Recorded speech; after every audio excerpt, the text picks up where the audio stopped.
Hello everyone, आज हम इस वीडियो में समझेंगे कैसे आप सिर्फ 10,000 पर मंथ इन्वेस्ट करके 6 करोड़ या उससे भी ज़्यादा के फंड के साथ रिटायर हो सकते हैं। तो आप इस वीडियो को पूरा और ध्यान से देखिएगा क्योंकि शायद ये आपके सोचने का तरीका बदल सकता है और आपको कुछ ही सालों में फाइनेंशियली इंडिपेंडेंट बना सकता है। इस वीडियो में हम सबसे पहले ये डिस्कस करेंगे कि इंडिया में ज़्यादातर लोग अभी किस तरह से इन्वेस्टमेंट करते हैं और ये आपके लिए आंखें खोल देने वाला हो सकता है। जहां आप सोचते थे कि आपको इतना रिटर्न मिल रहा है, वहीं एक्चुअल में आपको कितना रिटर्न मिल रहा है वो आपको पता चलने वाला है। फिर हम समझेंगे कैसे आप सिर्फ 10,000 पर मंथ इन्वेस्ट करके 6 करोड़ या उससे ज्यादा के फंड के साथ रिटायर हो सकते हैं। और हम वेरियस एस्पेक्ट्स भी देखेंगे कि अगर आपकी एज कम है तो क्या होगा, ज्यादा है तो क्या होगा, अगर आप 10,000 से ज्यादा इन्वेस्ट करते हैं तो क्या होगा, अगर आप ज्यादा रिस्क ले सकते हैं या कम रिस्क ले सकते हैं तो क्या होगा। फिर हम समझेंगे हम आपकी मदद कैसे कर सकते हैं इस गोल को अचीव करने के लिए। फिर हम देखेंगे कि लोगों ने क्या रिटर्न जनरेट किया है एक्चुअल में इससे with proof. Hello, I am Shweta Ramrayka, founder of Mind Your Finance. Hello, I am CA Raunak Ramrayka. हमने माइंड योर फाइनेंस की शुरुआत फाइनेंशियल एजुकेशन और लिटरेसी को बढ़ाने के लिए की है। हम आज 2 लाख से भी ज़्यादा लोगों को फाइनेंशियली एजुकेट कर रहे हैं through our YouTube channel with 10,000 plus followers and Instagram with 1,70,000 plus followers. India में आज भी ज़्यादातर लोग ट्रेडिशनल वे ऑफ इन्वेस्टिंग कर रहे हैं, वहीं पुराने तरीके से इन्वेस्टिंग कर रहे हैं। इंडिया नेक्स्ट 20 ईयर्स में इतना ग्रो करने वाला है कि आप सोच भी नहीं सकते, और वो इस ग्रोथ में पार्टिसिपेट नहीं कर पाएंगे और उसका फ़ायदा भी नहीं उठा पाएंगे। और अगर हम देखें तो मार्केट में ज़्यादातर लोग फाइनेंशियल प्रोडक्ट्स, इंश्योरेंस को मिसलीड करके सेल करते हैं या आधी बातें बताकर सेल करते हैं, जिसके वजह से लोगों में ट्रस्ट की कमी है और ट्रांसपेरेंसी नहीं हो पाती। तो इस ट्रस्ट को बनाने के लिए और ट्रांसपेरेंसी रखने के लिए हमने इस माइंड ऑफ फाइनेंस को स्टार्ट किया था। चलिए तो अब हम समझते हैं कि लोग अभी कैसे करंटली इन्वेस्ट कर रहे हैं। इसके लिए हम एक एग्जाम्पल लेंगे ए का, जो पर्सन जिसकी एज 30 ईयर्स है और वो 60 ईयर्स में रिटायर होगा, मतलब उसके पास 30 ईयर्स है और उसके पास 10,000 पर मंथ इन्वेस्ट करने के लिए रुपए है। जो सबसे पहला ट्रेडिशनल इन्वेस्टमेंट ऑप्शन है जिसमें सबसे ज्यादा लोग इन्वेस्ट करते हैं, नंबर 1 वो है एफडी या आरडी, जहां आपको 5.5 से 6.5% तक का रिटर्न मिलता है। आप अपनी स्क्रीन में अलग अलग बैंक के इंटरेस्ट रेट को देख सकते हैं और बहुत ज्यादा इन्वेस्टमेंट करने से आपको 7% तक का इंटरेस्ट मिलता है। वहीं इसका इंटरेस्ट आपके स्लैब रेट के बेसिस में टैक्सेबल होता है, यानी 20-30% का आपको टैक्स लगता है। वहीं इंडिया एक डेवलपिंग इकोनॉमी है जो डेवलप्ड इकोनॉमी की तरफ जा रहा है, और आप जानते हैं कि जब कोई कंट्री डेवलपिंग इकोनॉमी से डेवलप्ड इकोनॉमी की तरफ जाता है तो वहां पे इंटरेस्ट रेट घटते हैं। जैसे यूएस में इंटरेस्ट रेट 0 के करीब है। तो धीरे धीरे आपके इंटरेस्ट रेट जो अभी 5-5.5% आपको मिल भी रहा है, वो भी कम होकर 2 या 3% पे आ जाएंगे। जैसे आपको पता ही होगा कि 15-20 साल पहले 15 से 20% तक का आपको इंटरेस्ट मिलता था, वहीं आज 5 से 6% तक का इंटरेस्ट मिलता है। तो अगर हम इसे पर्सन एक एग्जांपल से समझे जिसकी एज 30 ईयर्स है और जिसके पास 10,000 पर मंथ इन्वेस्ट करने के लिए है, और अगर वो 10,000 का आरडी करता है तो और उसे 6.5% का रिटर्न मिलता है, तो उसका जो टोटल इन्वेस्टमेंट 30 ईयर्स के लिए होगा दैट इज 36 लाख रुपीज, और जो उससे 60 ईयर्स की एज में रिटर्न मिलेगा वो होगा 70 लाख रुपीज। तो उसका जो टोटल कॉर्पस बन जाएगा वो 1 करोड़ हो जाएगा। मगर यहाँ आंख खोल देने वाली बात यह है, अगर हम इसके रियल रिटर्न की बात करें तो वो सिर्फ 10 लाख रुपीज है। आप बोलेंगे कैसे? तो इंडिया में जो इन्फ्लेशन है वो 6 to 7% है। अगर हम 6% का भी इन्फ्लेशन पकड़ते हैं तो 6% से इन्फ्लेशन है और 6.5% से आपके पैसे ग्रो हो रहे हैं, तो 0.5% का ही आपको रियल रिटर्न मिल रहा है। तो अगर हम रियल रिटर्न यहाँ देखें तो सिर्फ 10 लाख रुपीज आता है। सेकेंड जो ट्रेडिशनल इन्वेस्टमेंट ऑप्शन है दैट इज गोल्ड, वहां आपको ऑन एन एवरेज 8% का रिटर्न मिल रहा है। आप अपनी स्क्रीन पे देख सकते हैं लोअर और हायर रेट्स, बट आप एवरेज देखेंगे तो वो मोटा मोटी 8% होगा। अगर हम गोल्ड में टैक्सेशन को देखेंगे तो वो है 20% LTCG। तो अगर हम नेट ऑफ टैक्स रिटर्न देखें तो वो 6.4 होता है। अगर हम इसके टैक्सेशन को भी छोड़ दे तो गोल्ड में और भी बहुत सारी प्रॉब्लम्स है, लाइक इसे लोग मोस्टली ज्वेलरी की तरह से बाई करते हैं, जिसमें आपको मेकिंग चार्जेस रिड्यूस होता है, इंप्योरिटीज की प्रॉब्लम होती है, थेफ्ट का इश्यू होता है, और अगर आप उसे सॉवरेन गोल्ड बॉन्ड्स में भी डालते हैं तो भी उसमें लॉक इन होता है, और ज्वेलरी की तरह से भी कोई अगर प्रोक्योर करता है तो उसे सेल ही नहीं करना चाहता है, और किस रेट पे आप उसे बाई कर रहे हैं उस पर भी आपका रिटर्न डिपेंडेंट होता है। तो अगर इसे भी हम पर्सन एक एग्जांपल में देखें तो टोटल इन्वेस्टमेंट होगा 36 लाख रुपीस, वहीं रिटर्न यहां बनेगा 1 करोड़, तो टोटल जो आपको मिलेगा वो 1 करोड़ 36 लाख रुपीस। मगर वहीं अगर हम रियल रिटर्न को देखें जो इन्फ्लेशन एडजस्टेड होगा that is only 40 lakh rupees in 30 years. Third traditional way of investing है इंडिया में जो बहुत पॉपुलर है दैट इज इंडोमेंट प्लान, चाहे वो आप LIC का ले लीजिए या कोई प्राइवेट कंपनीज का ले लीजिए, जहां आप अपने इंश्योरेंस और इन्वेस्टमेंट को क्लब करते हैं। ये सब सबसे खराब इन्वेस्टमेंट होता है एक तरह से, क्योंकि अगर हम इसके रिटर्न देखें, मतलब इंटरनल रेट ऑफ रिटर्न अगर देखें, तो वो 5.5 से 6% होता है।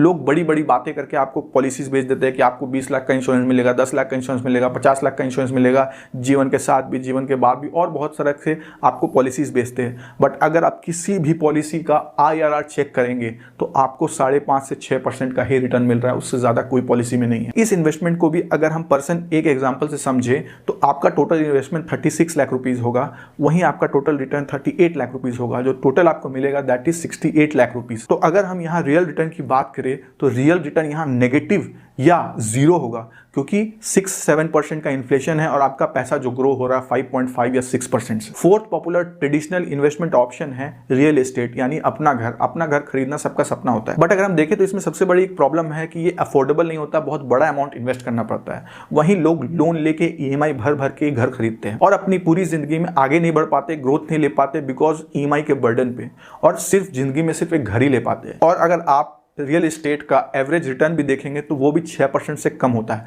Accept commercial property. और ये जो प्राइजेस बढ़ते हैं वो भी फेजेस में बढ़ते हैं कि 2-4 साल बहुत बढ़ गया, फिर 10 साल तक बढ़ा ही नहीं, फिर 2-4 साल बढ़ गया, फिर कुछ बढ़ा नहीं। तो आप टाइमली सेल नहीं कर पा रहे हैं, उसके वजह से भी आपको एक अच्छा रिटर्न नहीं मिल पाता। अब हम समझते हैं कैसे आप 6 करोड़ अचीव कर सकते हैं with only 10,000 per month of investment. तो जैसा मैंने आपको बताया है कि इंडिया का नेक्स्ट 20 ईयर्स बहुत ज़्यादा ग्रोइंग होने वाला है। इंडिया 5 ट्रिलियन की इकोनॉमी बनने वाली है, वहीं इंडिया 3rd लार्जेस्ट इकोनॉमी बनने वाली है। तो इस ग्रोथ में आपका पार्टिसिपेशन हो सकता है थ्रू म्यूचुअल फंड्स। और अगर हम म्यूचुअल फंड के लॉन्ग टर्म रिटर्न्स की बात करें तो आप अपने स्क्रीन पे देख सकते हैं वो 12% होता है, और हम इसे बेटर मैनेज करके और डिफरेंट कैप्स में एक्सपोजर लेके 15%, 18% तक ले जा सकते हैं। अगर हम एवरेज रिटर्न 15% भी मान ले तो हम कितने फंड तक पहुंच सकते हैं ये हम देखते हैं, और 15% हम कैसे अचीव करेंगे वो हम डिटेल में डिस्कस करेंगे और आपको एक्चुअल इन्वेस्टमेंट का रिटर्न्स भी दिखाऊंगा। तो अगर हम इसे पर्सन ए के सेम एग्जांपल से देखें तो आपका इन्वेस्टमेंट होगा 36 लाख रुपीस, और जो आपका रिटर्न बनेगा दैट इज 5.3 करोड़ रुपीस। जो टोटल आपको मिलेगा वो 5.7 crore rupees, approximately 6 crore rupees आपको 30 साल के बाद रिटायरमेंट पे मिलेंगे। तो अगर हम इसके रियल रिटर्न की बात करें, जहां FD में आपको 10 लाख का रियल रिटर्न मिला था, वहीं आपको गोल्ड में 40 लाख का रियल रिटर्न मिला था, और इंडाउमेंट प्लान में 0% का रियल रिटर्न मिला था, यहाँ पे आपको 4.3 करोड़ का रियल रिटर्न मिल रहा है। चलिए तो अब हम इसे डिफरेंट एस्पेक्ट समझते हैं कि अगर आपकी एज ज़्यादा है तो क्या होगा, कम है तो क्या होगा, अगर आपके पास इन्वेस्टमेंट के लिए ज़्यादा अमाउंट है तो क्या होगा, अगर आप थोड़ी ज़्यादा रिस्क ले सकते हैं या कम रिस्क ले सकते हैं तो क्या इंपैक्ट पड़ेगा आपके रिटर्न में। चलिए तो हम ये समझते हैं कि एज का क्या इंपैक्ट होता है आपके रिटर्न पे। एग्जाम्पल के लिए 3 पर्सन है, person A, person B and person C. Person A की एज है 25 ईयर्स, दूसरे की एज है 30 ईयर्स, तीसरे की एज है 45 ईयर्स, और तीनों को 6 करोड़ का फंड इकट्ठा करना है। तो उन्हें कितना इन्वेस्ट करना होगा मंथली और टोटल। तो पर्सन ए के केस में जिसकी एज 25 ईयर्स है, वो सिर्फ अगर 5,000 रुपये पर मंथ इन्वेस्ट करता है तो वो अपने रिटायरमेंट तक 6 करोड़ को अचीव कर लेगा। मतलब ओनली 26 लाख रुपए इन्वेस्ट करके वो 6 करोड़ अपने रिटायरमेंट पे अचीव कर पाएगा। वहीं जिसकी एज 30 ईयर्स है, उसे 10,000 पर मंथ रुपीज इन्वेस्ट करना होगा, तब वो 6 करोड़ का अमाउंट अचीव कर पाएगा, जहां उसे टोटल 36 लाख रुपीज इन्वेस्ट करने होंगे। और जिसकी एज 45 ईयर्स है, उसको 6 करोड़ को अचीव करने के लिए 90,000 पर मंथ का इन्वेस्टमेंट करना होगा, यानी 1.62 करोड़ टोटल। तो इससे आप समझ सकते हैं कि जितना जल्दी आप इन्वेस्टमेंट स्टार्ट करेंगे उतनी ही कम इन्वेस्टमेंट पे आप ज्यादा अमाउंट अचीव कर पाएंगे। तो आपको जल्द से जल्द इसे स्टार्ट करना चाहिए। और अगर आप लेट भी हो गए हैं तो डोंट वरी, जिस दिन आप स्टार्ट करते हैं उस दिन से आपको रिटर्न मिलना चालू हो जाएगा। अब हम समझते हैं अगर आप 10,000 से ज्यादा का इन्वेस्टमेंट कर सकते हैं तो आपके रिटर्न में क्या इंपैक्ट आएगा। तो अगर आप हर महीने 10,000 सिर्फ इन्वेस्ट करते हैं और अपने इन्वेस्टमेंट को 5% से इंक्रीज करते हैं हर साल, मतलब पहले साल में आपका मंथली इन्वेस्टमेंट होगा 10,000, सेकेंड ईयर में 10,500 एंड सो ऑन। इस तरह से अगर आप इन्वेस्ट करते हैं तो आपको जो मैच्योरिटी पे अमाउंट मिलेगी दैट इज 8 करोड़। वहीं अगर आप अपने इन्वेस्टमेंट को 5% की जगह 7% से इंक्रीज करते हैं तो जो आपका रिटर्न होगा दैट इज 10 करोड़ रुपीस। वहीं अगर आप 10,000 पर मंथ की जगह पे 20,000 पर मंथ का इन्वेस्टमेंट करते हैं और कोई इंक्रीज नहीं करते अपना इन्वेस्टमेंट फ्यूचर ईयर्स में, तो आपका जो रिटर्न बनेगा दैट इज 11 करोड़ रुपीस। वहीं आप अगर 20,000 के जगह पे 30,000 का इन्वेस्टमेंट करते हैं पर मंथ, तो जो आपको मैच्योरिटी पे अमाउंट मिलेगा दैट इज 18 करोड़ रुपीस। बहुत लोग की डॉटर होने पे वो सोचते हैं कि अब उसके मैरिज के लिए पैसे कैसे जुटाएं।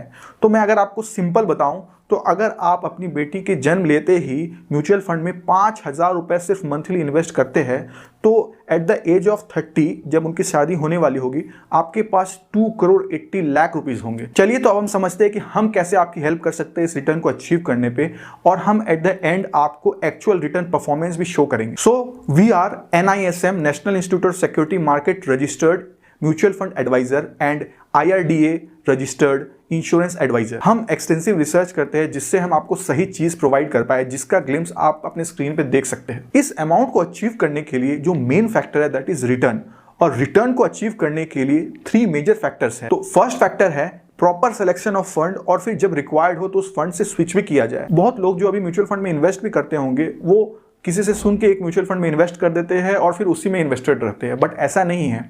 Time to time different mutual funds का डिफरेंट परफॉर्मेंस रहा। जहां कोई पहले एक म्यूचुअल फंड अच्छा परफॉर्म कर रहा था, वहीं आज दूसरा म्यूचुअल फंड अच्छा परफॉर्म कर रहा है, तो हमें रेगुलरली परफॉर्मेंस के साथ फंड को स्विच भी करना होता है। सेकंड, आप कितना रिस्क ले सकते हैं, उस पर फंड का रिटर्न भी डिपेंडेंट होता है। रिस्क का मतलब ये नहीं कि अगर ज्यादा रिस्क आप लेते हैं तो आपका फंड नेगेटिव हो जाएगा, नहीं। ज्यादा रिस्क का मतलब है कि अगर मार्केट अप हुआ तो जहां नॉर्मल फंड 2% से बढ़ेगा, वहीं रिस्की फंड 4% से बढ़ेगा।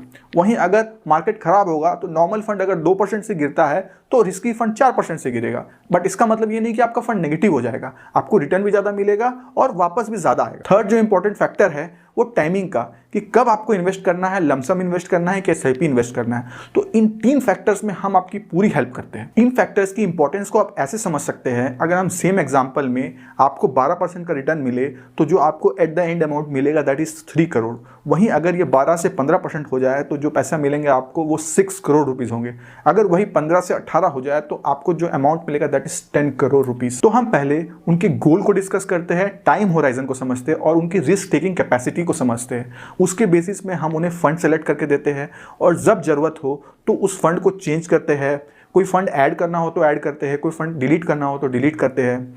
फिर अगर आप थोड़ा ज़्यादा रिस्क ले सकते हैं तो हम जो परफॉर्मिंग सेक्टर के सेक्टोरल फंड है उसमें भी इन्वेस्ट कराते हैं, ताकि आपका जो ओवरऑल रिटर्न है वो बढ़ सके। एग्जाम्पल के लिए अगर अभी हम आउट परफॉर्मिंग सेक्टर्स बोले तो जैसे कि इंफ्रा सेक्टर हो गया, PSU सेक्टर हो गया, ग्रीन एनर्जी सेक्टर हो गया, AI सेक्टर हो गया। बेस्ड ऑन दिस हम उनके रिटर्न को मैक्सिमाइज करने की कोशिश करते हैं फ्रॉम 12 to 15 to 18, बट हम कोई रिटर्न की गारंटी नहीं देते हैं। बट अगर हम वर्स्ट टू वर्स्ट केस भी देखें तो आपको दूसरे एसेट क्लास की कंपैरिजन में यहां बहुत ही अच्छा रिटर्न देखने को मिलेगा। और अभी हम एक्चुअल रिटर्न्स भी देखेंगे कि लोगों को क्या एक्चुअल रिटर्न्स मिल रहे हैं। जैसा कि मैंने आपको बताया कि हम एक्सटेंसिव रिसर्च करते हैं और आपके पोर्टफोलियो को मैनेज करते हैं, तो आपके मन में होगा कि इसमें हमारा क्या फायदा।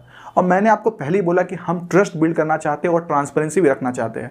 तो मैं आपको ये बताना चाहता हूं कि आपके इन्वेस्टमेंट पे हमें ओनली 0.5% का कमीशन मिलता है। दैट इज, अगर आप 1 लाख रुपए का इन्वेस्टमेंट करते हैं तो हमें 500 रुपीज का कमीशन मिलता है। तो आपके मन में ये बात आ सकती है कि इसमें इतना कम कमीशन होता है क्या। बट म्यूचुअल फंड को इसी तरह से डिजाइन किया गया है ताकि क्लाइंट को सबसे ज्यादा रिटर्न मिल सके और दोनों के लिए फेवरेबल सिचुएशन हो सके। इसीलिए इस इंस्ट्रूमेंट को बेस्ट इंस्ट्रूमेंट माना जाता है। सेकंड, हमारे प्लेटफॉर्म पे इंडिया में जितने भी रजिस्टर्ड म्यूचुअल फंड है सारे ही अवेलेबल है। तो ऐसा नहीं कि बैंक की तरह कि आप SBI में जाएंगे तो आपको सिर्फ SBI का म्यूचुअल फंड सजेस्ट किया जाएगा, या ICICI में जाएंगे तो ICICI म्यूचुअल फंड ही सजेस्ट किया जाएगा। यहाँ पे आपके पास सारे म्यूचुअल फंड्स अवेलेबल है और जो बेस्ट परफॉर्मिंग म्यूचुअल फंड्स होते हैं हम वही सजेस्ट करते हैं। अब समझते हैं कि इसमें आपका क्या बेनिफिट है। आपको सिर्फ इन्वेस्ट करना है, बाकी सारे काम हम करते हैं। हम आपके साथ डिस्कस करके आपके गोल, टाइम होराइजन और रिस्क को समझकर आपको फंड सेलेक्ट करते हैं। उसको जब रिव्यू करके चेंज करना होता है, ऐड करना होता है, डिलीट करना होता है, वो करते हैं। कब आपको लमसम करना है या SIP करना है वो भी सजेस्ट करते हैं।